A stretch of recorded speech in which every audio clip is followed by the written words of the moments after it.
Okay. Filmed in Kodachrome by Martika and Bronson Hartley.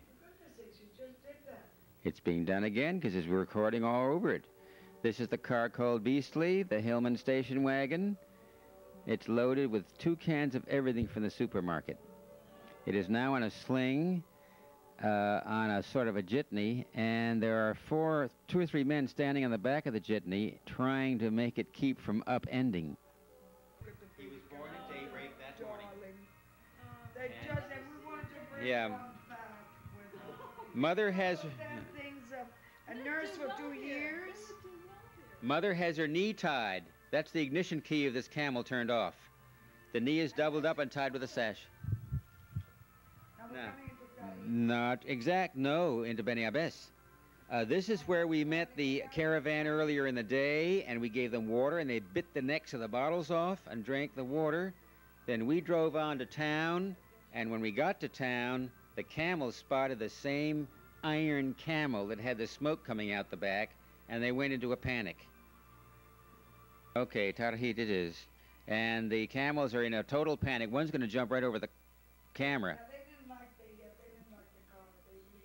Now watch one. Here comes one jumping over. They're all protecting themselves against this dreadful mechanical camel they'd seen earlier in the day, moving.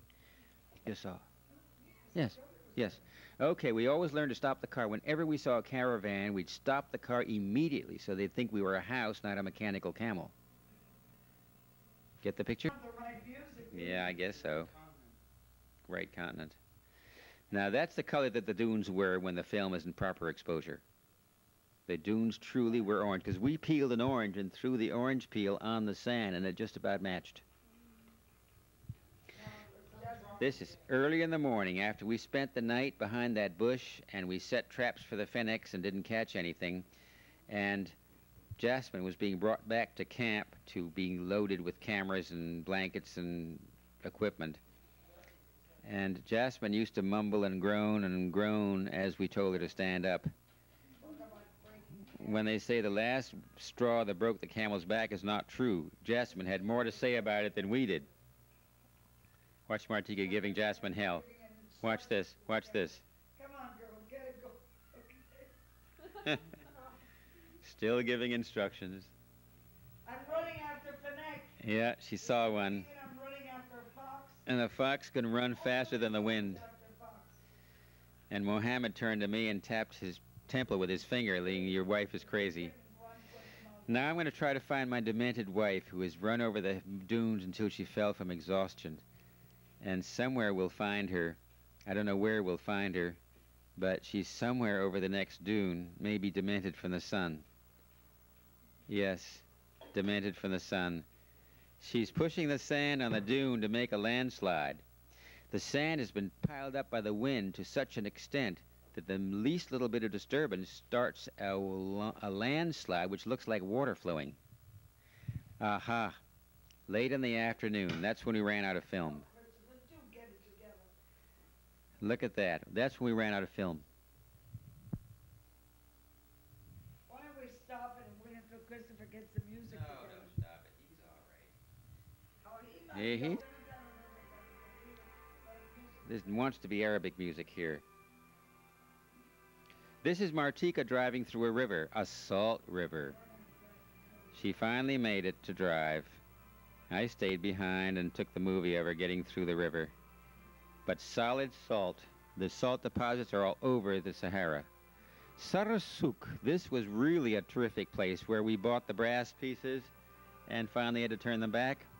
And we met the Arab in the riverbed who was an escaped convict and spoke French. And when we left, we gave him a shirt. Everybody crowded around the car when we left. And way behind the crowd, this fellow saying, "Un chemise, un chemise." And I had a shirt that I was going to wear for a party that night, and I threw it over the crowd, and he caught it. Yeah, we're going through a riverbed now. It's a mixture of sand and stones the size of potatoes, and that's slippery.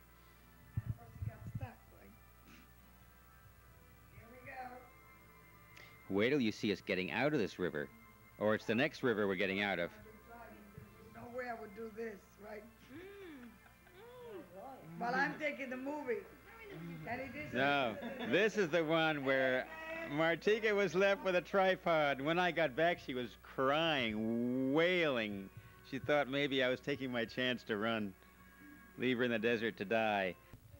There we are. Here we've got a glacier. Now, young Bronson Hartley is. Look at him.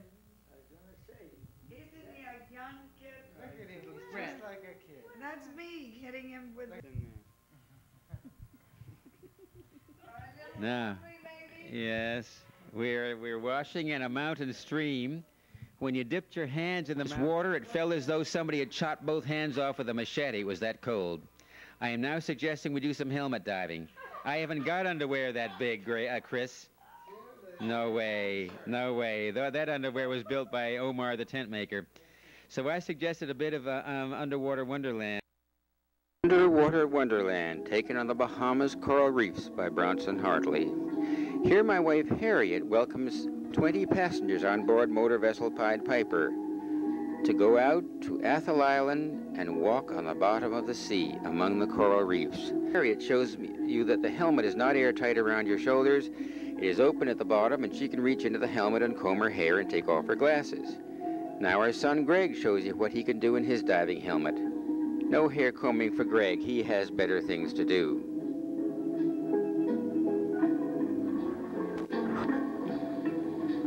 Now our daughter Bonnie takes her poodle Frou-Frou down for some marine observations. All poodles must do what their parents do, so Frou-Frou is completely happy going to the bottom of the ocean with Bonnie to take a few biological observations. All poodles in our family have to be very clever divers. Take a look at that shot and tell me if that is not absolute and complete undersea comfort. Your hair is dry, and what's more important, your French poodle is dry. 12 feet under the sea. Up the ladder again, diving helmet is lifted off. Mother and daughter are doing just fine. If you bring a dog along, be sure it's a very small one that doesn't bark at fish. Here comes the porcupine puffer. He's a friend of Connie's. That's Connie. That's the puffer. He comes over and has his tummy scratched a special way. He's very prickly. Here's Greg in his little rowboat on a Sunday afternoon. Guess why the rowboat is moving? Well, you don't have to guess in our family. It's his older brother Chris walking along the sea floor, pulling him along with a piece of string. Now, maybe you send your children out to play in the traffic. We don't. We send ours out to play in the dangerous deep water. Notice how dangerous and deep. There's my mother hooking the little hook on the helmets to lift the helmets off. She was my favorite helmet diver. But I'm afraid she's not helmet diving anymore. She died at 86. She's up in helmet diver heaven. All right, there's Greg and his grandmother. He didn't even give his grandmother a chance to change her clothes. Made her go down fully dressed. Barely gave her a chance to get rid of her wallet and watch. Okay, grandmother and grandson. Harry likes mother. Likes the way she touches him.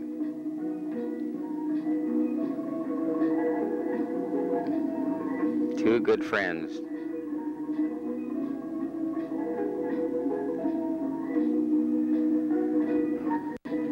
There's Greg, light in his window. He doesn't mind, that's showbiz anyway.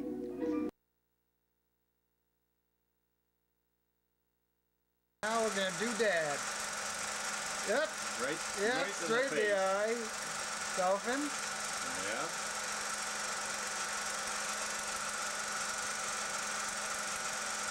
Dolphins right in front of Sarioka. Bronson Hartley has been taking novice divers and even non-swimmers on underwater expeditions for over 50 years. In fact, since World War II, Captain Hartley has taken over 125,000 people to the bottom of the sea for an ocean walk. You heard it right. Captain Hartley takes helmeted divers on a walking tour of the ocean floor.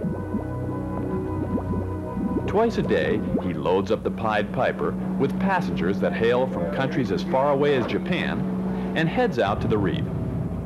Along the way, he teaches divers underwater hand signals and serves up what he calls a sugar-coated marine biology course.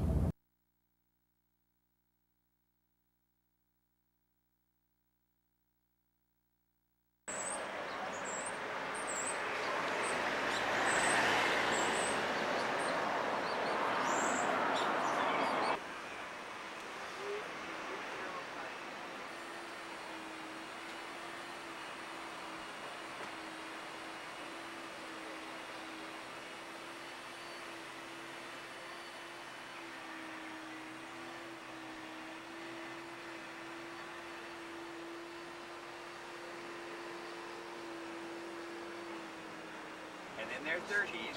Gregory's son Ben went down at 10 and a half months and enjoyed it very much. Now the helmet is not airtight around your shoulders, it is open at the bottom. You can reach right up into that helmet and scratch your nose, take off your glasses, comb your hair, or you can pet your French poodle if you have him with you. This is my daughter Bonnie taking Frou Frou down for some marine observations. All poodles in our family have to be very clever scientists, okay?